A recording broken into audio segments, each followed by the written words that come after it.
आज हम एक बहुत ही गहरे, एक प्राचीन रहस्य की परतों को खोलने वाले हैं।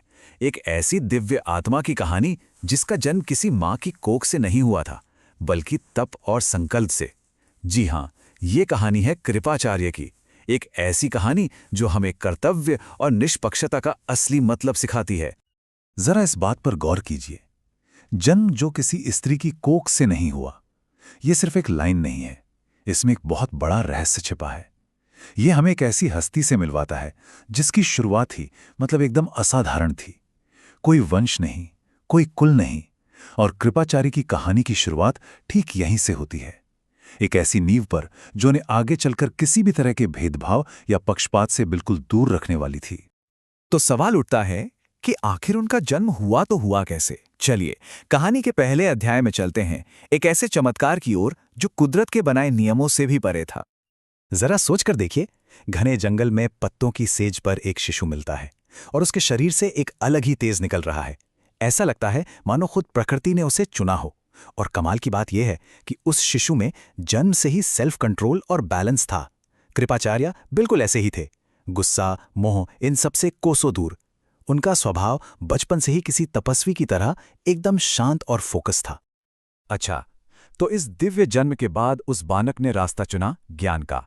अब चलिए ये देखते हैं कि आखिर उन्होंने अपने जीवन का सबसे बड़ा गुण और कह सकते हैं कि सबसे बड़ी शक्ति कैसे हासिल की।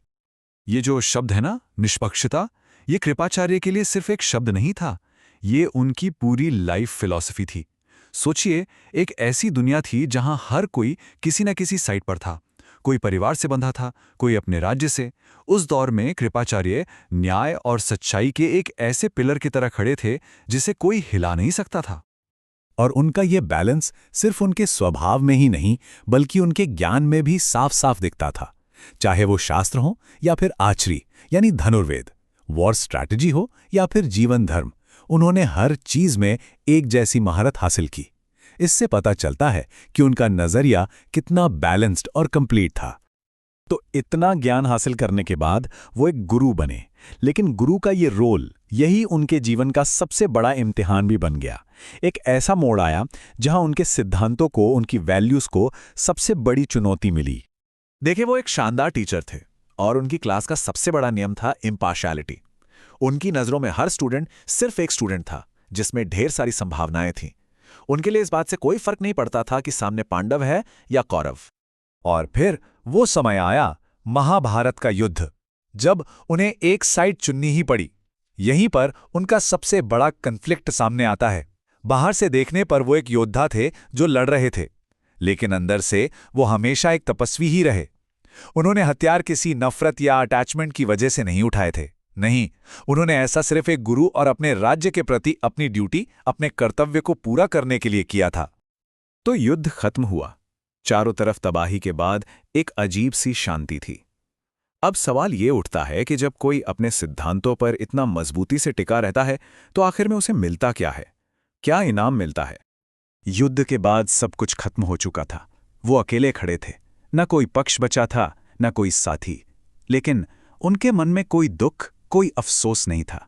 जानते हैं क्यों? क्योंकि वो जानते थे कि उन्होंने हर सिचुएशन में सिर्फ और सिर्फ अपने धर्म को निभाया था। और उनके इसी सेल्फ कंट्रोल, इसी इम्पार्शियलिटी के इनाम के तौर पर उन्हें अमरता का वरदान मिला। पर ये वरदान सिर्फ लंबी उम्र के लिए नहीं था। नहीं, ये इसलिए था ताकि उनका ज्ञान, उनके आदर्श एक लाइट हाउस की तरह आने वाले युगों तक इंसानियत को रास्ता दिखाते रहें, ताकि उनकी ज्ञान की ज्योति कभी बुझ ना सके। तो फिर कृपाचार्य के जीवन से हम क्या सीख सकते हैं? उनकी पूरी कहानी का सार, उसका निचोड़ क्या है? उनकी जो विरासत है वो इन 3 बातों में छिपी है। पहला, निष्पक्ष सोच।